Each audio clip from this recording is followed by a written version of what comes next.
मेरा नाम गरिमा है। मैंने रैंक 2 सिक्योर की है। मेरा जो ऑप्शनल है वो भी कॉमर्स एंड अकाउंटेंसी था, क्योंकि मेरा जो बैकग्राउंड है वो कॉमर्स रहा है। मैंने बैचलर्स ऑफ कॉमर्स किया है किरोड़ी मिल कॉलेज यूनिवर्सिटी ऑफ दिल्ली से 2020 में। एंड ये मेरा यूपीएससी सीएससी में सेकेंड अटेम्प्ट था। मैंने अपना फर्स्ट अटेम्प्ट 2021 में दिया था। एंड इन दैट अटेम्प्ट मेरा प्रीलिम्स क्लियर नहीं हो पाया था। एंड फिर ये मेरा सेकेंड अटेम्प्ट था जिसमें मैंने प्रीलिम्स दिया, फर्स्ट टाइम मेंस दिया और फर्स्ट इंटरव्यू दिया।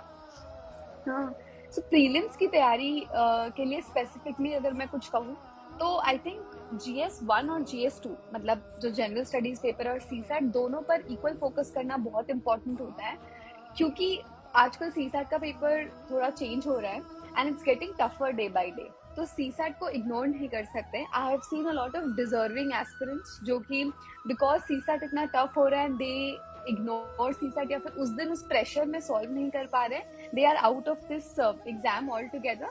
सो आई थिंक सीसैट के लिए जो सबसे इंपॉर्टेंट चीज मैंने की थी, being a non maths background student, वो है कॉम्प्रहेंशन पर फोकस करना, which you can do through UPSC के official answer key and official comprehension previous year questions.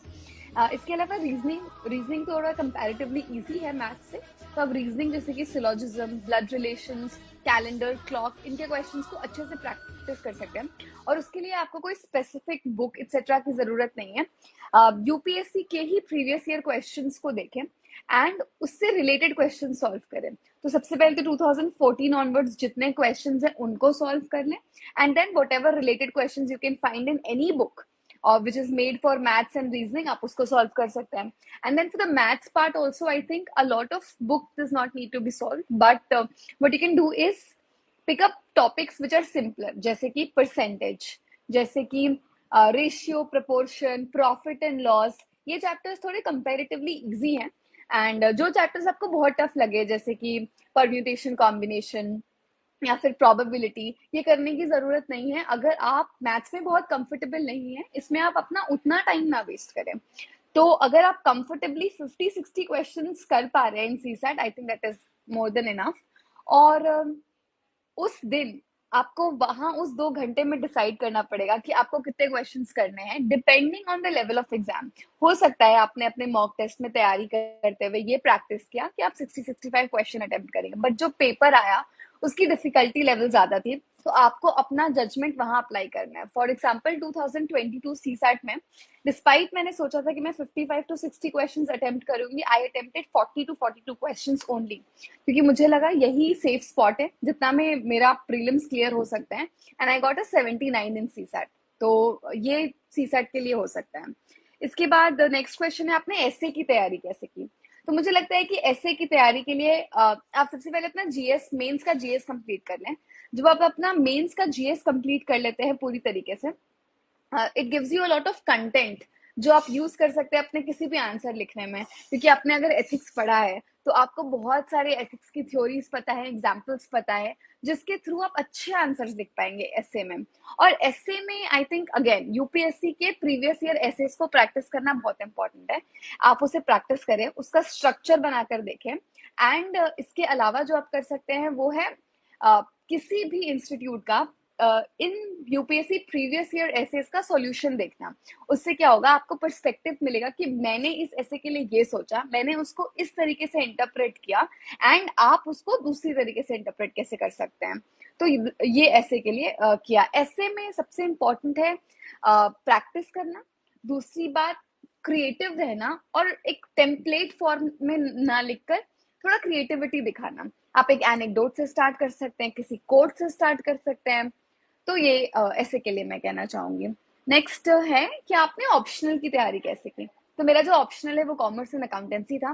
मैंने सबसे पहले तो ऑप्शनल के लिए देखा कि मार्केट में कौन सा रिसोर्स अवेलेबल है।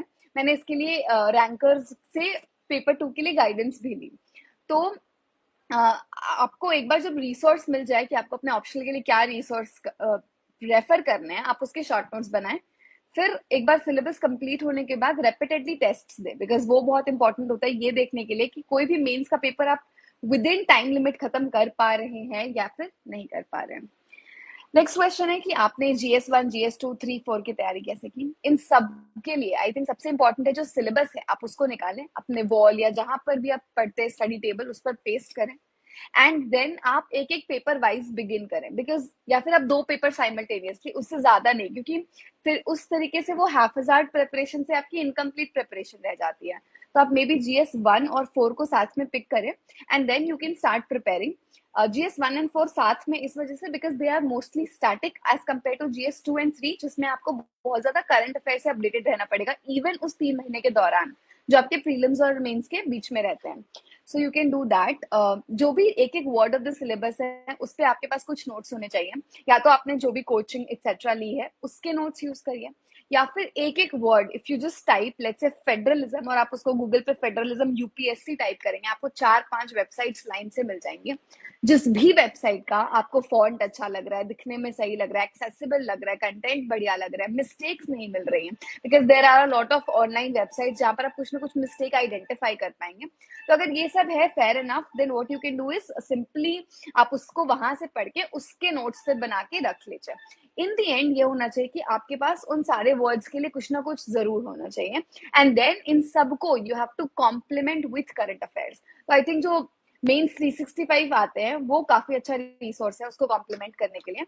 आप पॉलिटी के करंट अफेयर्स उससे यूज कर सकते हैं, इकोनॉमी, इंटरनेशनल रिलेशन, सिक्योरिटी, सबके करंट अफेयर वहां से यूज कर सकते हैं।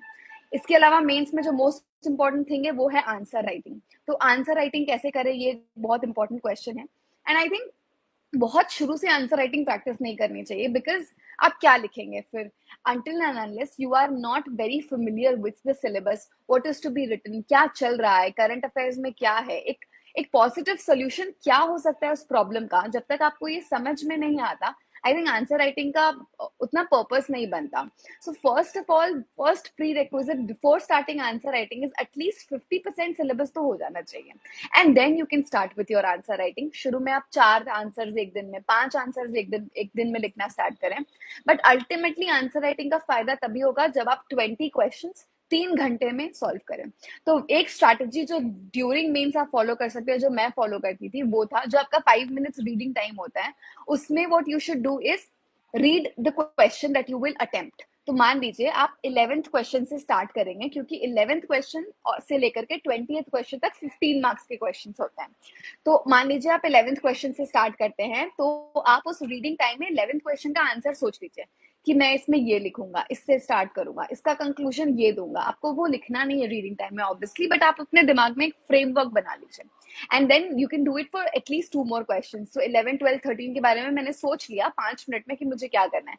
जैसे ही राइटिंग टाइम स्टार्ट होता है, मैं क्वेश्चन नंबर 11 को तुरंत लिख लूंगी, and I will take 11 minutes for every 15 marker and 7 minutes for every 10 marker. और एग्जाम में भी कोशिश रहती है, पूरी कोशिश रहती है, आपको ये चीज प्रैक्टिस करनी पड़ेगी कि आप with in time her question को कंप्लीट करते जाए।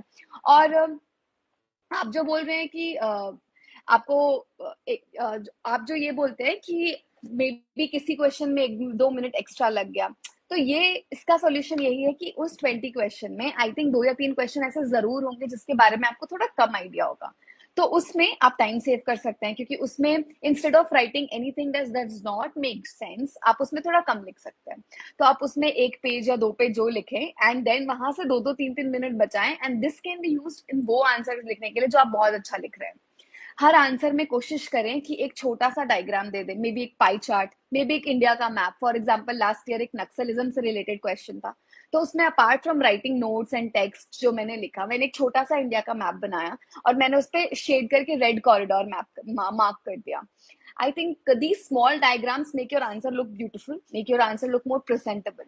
क्लाउड बर्स्ट या किसी भी डिजास्टर से रिलेटेड कोई क्वेश्चन है, एक इंडिया का मैप बनाए और फिर आप दिखा दे कि ये वो जोन्स है जहां पर फ्लड्स बहुत कॉमन है, यहाँ पर ड्रॉट्स बहुत कॉमन है, and these things you can do while preparing only. आप दिमाग में रखें कि मुझे डायग्राम्स यूज करने हैं, मुझे छोटे छोटे मैप्स यूज करने हैं, और कुछ बहुत सुंदर डायग्राम्स या एक्सटेंसिव मैप्स बनाने की जरूरत नहीं, they should be beautiful, they should be clear, बस साफ सुथरे मैप्स होने चाहिए। ठीक है, so this is also about it. Then the next question is आपका इंटरव्यू एक्सपीरियंस या फिर इंटरव्यू में तैयारी कैसे की। तो आई थिंक जब आप पूरी मेंस एक्सेट्रा की तैयारी कर लेते हैं, तो आप इन जनरल अवेयर रहते हैं कि क्या चल रहा है, लेट्स से इकोनॉमिक्स के फील्ड में क्या मेजर इश्यूज हैं या सिक्योरिटी के फील्ड में क्या मेजर चैलेंजेस हैं. So you are mostly aware of what's going on. आपका ओपिनियंस फॉर्म करना इंपॉर्टेंट होता है ऑन द कंटेम्प्रेरी इशू. इसके लिए आप न्यूज़पेपर्स रीड कर सकते हैं, and not only one, I would suggest multiple newspapers read करें, 2 तो मिनिमम रीड करें. अगर आपका ऑप्शनल इकोनॉमिक्स है या फिर कॉमर्स है, जैसे कि मेरा था, तो मैंने एक बिजनेस न्यूज़पेपर भी पढ़ा साथ में. So Hindu, the Hindu, Indian Express and कोई बिजनेस न्यूज़पेपर साथ में आप पढ़ सकते हैं. Apart from this, start watching discussions. तो मैं सनसेट टीवी के वीडियोस बहुत देखती थी फ्रॉम माय एंटायर प्रिपरेशन. मैंने सनसेट टीवी और उसके पहले the big picture I to watch these debates. तो ये 30 मिनट के डिबेट होते हैं, बट ये आपको आपके बोलने की स्किल्स, कॉन्फिडेंस, पर्सनैलिटी, सब चीजों में बहुत फायदा करते हैं. Second part of your interview preparation is डैफ. तो आपका जो डिटेल्ड एप्लीकेशन फॉर्म होता है, जिसमें आप अपने बारे में सब कुछ बताते हैं कि आप कहाँ से हैं, आपकी स्कूलिंग, आपका ग्रेजुएशन, आपका stream, job experience, hobby, achievement, इन सबसे क्वेश्चन पूछा जाना जेन्युइन है, ताकि ये पता चले कि आपने आज तक जो भी किया है, आपने उसे डेडिकेटेड तरीके से किया है. इट्स जस्ट नॉट कि आपने लिख दिया अपने फॉर्म में कि मैंने एक बीकॉम की डिग्री ली है. Have you actually done that sincerely और not, is something that they want to gauge. So for this I would say कि आप अपने डैफ को प्रिपेयर करें वर्ड बाय वर्ड. आप इसके लिए ऑनलाइन शीट्स का यूज कर सकते हैं. So I have a lot of friends जिन्होंने गूगल एक्सेल पे शीट्स बनाई थी, उससे उस तरीके से आप कुछ कर सकते हैं.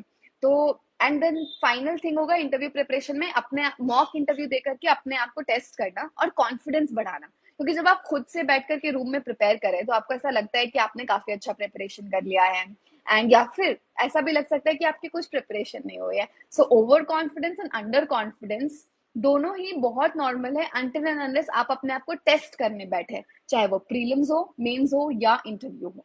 So I think mock interviews would help. और जितने भी मॉक इंटरव्यूज है mostly free of cost available होते हैं. तो मॉक इंटरव्यू आप 10 to 15 डेज का टाइम लेकर के अपने इंटरव्यू डेट के पहले आप दिल्ली जा सकते हैं, एंड मोस्टली फ्री है मॉक इंटरव्यूज. तो आप वहां जाकर मॉक इंटरव्यूज दे सकते हैं. And that is it. This is about personality test. आप अपने बुक लिस्ट के बारे में बताइए. तो आई क्विकली शेयर प्रीलिम्स के लिए बुक लिस्ट. पॉलिटी के लिए I read Laxmikanth. Apart from this, मैं ऑनलाइन वेबसाइट्स पर जो भी टॉपिक है जो नहीं समझ में आता, सो यूपीएससी करके डाल देती थी. जो भी आता मैं उसे पढ़ती थी. पॉलिटी के अलावा हिस्ट्री, मॉडर्न हिस्ट्री के लिए मैंने स्पेक्ट्रम, राजीव वहीर सर की बुक पढ़ी. और उसमें अपार्ट फ्रॉम पार्टीशन के आगे भी मैंने 5-6 चैप्टर्स पढ़े, जैसे कि working class movement, patient movement. ये चैप्टर्स भी मुझे लगता है कि प्रीलिम्स के लिए इंपॉर्टेंट हो जाते हैं. और वे बुक के पीछे जो इंडेक्स है, जिसमें आप न्यूज़पेपर्स और उसके ऑथर्स मिलते हैं, या इंपॉर्टेंट कांग्रेस सेशंस मिलते हैं, या किस गवर्नर जनरल वॉइसरॉय के अंदर क्या इंपॉर्टेंट एक्टिविटीज हुई, वो इंडेक्स भी एक बार रिवाइज किया. थर्ड है इकोनॉमिक्स. इकोनॉमिक्स के लिए मैंने मृणाल सर की नोट्स पढ़े. मृणाल सर की नोट्स में आई थिंक पिलर 1 to 4 मैंने बहुत अच्छे से किया, एंड 5-6 को बस 1-2 बार रीड किया क्योंकि वो मुझे बहुत हैवी लगे. एंड उसके अलावा फॉर इन्वायरमेंट मैंने पीएमएफआईएस की बुक की, वो ग्रीन बुक जो अभी 1 या 2 साल पहले रिलीज हुई थी. एंड ज्योग्राफी के लिए भी मैंने उनके नोट्स रेफर किए थे. साइंस के लिए मैंने PT365 साइंस से बेसिक कॉन्सेप्ट्स कवर किए. एंड बायोटेक पोर्शन के लिए मैंने इसेंशिया यूनिक पब्लिकेशंस की बुक रेफर की. उसमें से सिर्फ मैंने 60 पेजेस पढ़े जो कि बायोटेक, हेल्थ एंड डिसीजेस से रिलेटेड है. That's it. एंशियंट हिस्ट्री के लिए मैंने आर एस शर्मा सर की बुक रेफर की. Medieval history I could not do, पहले अटेम्प्ट में भी टाइम नहीं मिला और दूसरे अटेम्प्ट में भी शायद नहीं मिल पाया. आर्ट एंड कल्चर के लिए मैंने नितिन सिंघानिया सर की बुक पढ़ी. नितिन सिंघानिया सर की बुक में मैंने कुछ चैप्टर्स नहीं किए, जैसे कि आई थिंक सर्कस, या फिर वो पीछे जो चैप्टर्स है which talk about 7 cities, cultural institutions. तो most important chapters I will tell you: architecture, painting, theatre, dance, schools of philosophy, literature, religions. ये चैप्टर्स काफी अच्छे से प्रिपेयर किए. तो ये मेरी प्रीलिम्स की बुक लिस्ट थी. इसके अलावा if I talk about previous year questions का क्या importance, I think this is a very important question. Prelims और मेंस दोनों के लिए, एंड इवन इंटरव्यू के लिए, जो प्रीवियस ईयर क्वेश्चन होते हैं वो है इंटरव्यू ट्रांसक्रिप्ट. सभी के लिए previous year question is the key, is it's very important. ऐसा हम क्यों बोलते हैं? क्योंकि प्रीलिम्स में